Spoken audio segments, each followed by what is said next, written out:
taken years to get into this apparently. It's got to have been messed around with, and here's our group. So the group's going into the tunnel. The population of London's growing, and so thoughts are going more towards public transport. The first horse bus arrives in 1829. So I'm in at last. For years I've wanted to come down here. There's Sarah Sassoon. There's our brilliant guide. Very, very good. It kind of gives you an idea of the grandeur of the station itself. The white glazed bricks are there. So this is the entrance for passengers getting on this particular tram stop.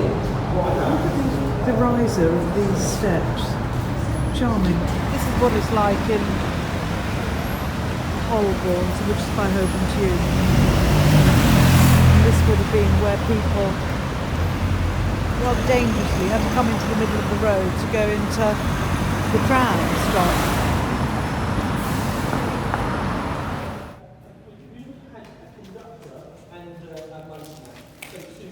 I'll never remember any of this.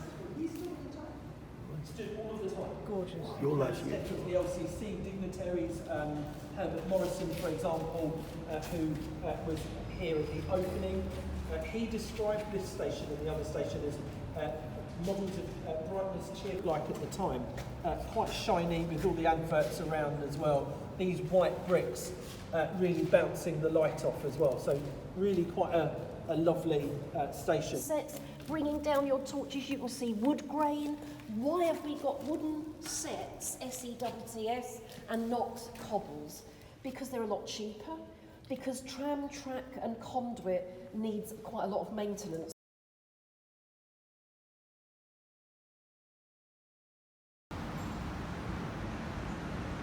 Underneath Waterloo Bridge, and this here would have been the revised entrance to that tram tunnel, and it's now it's a club called Crowd. I know it's this. I asked what these strange blue thingies were, and the guide, who knows absolutely everything, said Camden uses this for storage, and he's no idea what they are. And what is it? Just a bunch of water? Yeah, it's basically a posh sprinkler system. And it's just this is a huge quantity of water with pressure, because I thought, yeah, wonderful.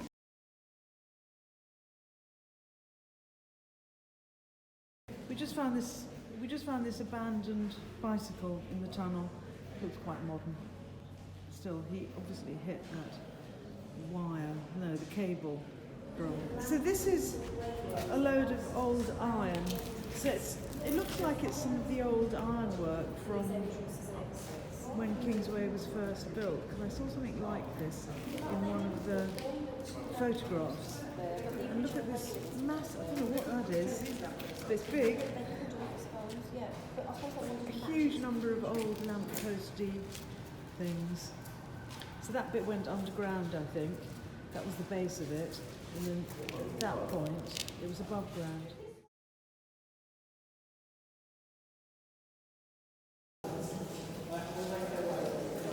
So we finished our tour, but there are these two massive watercourses above this tunnel. One of them apparently is the whole Vaughan, and one of them is a sewer.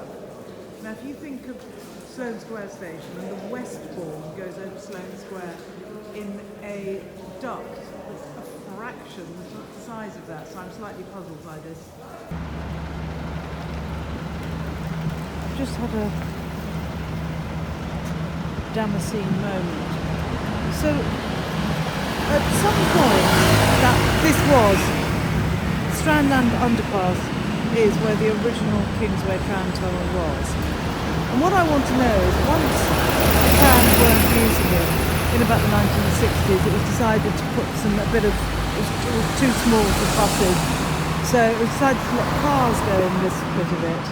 And I thought, well, if they put cars in it, why didn't the cars just go right through to the other end in Holborn? And the reason is, I reckon, this end of the tunnel is in the city of Westminster, and the other end is in County Council. So Westminster's obviously built this underpass entirely in its section of the tunnel.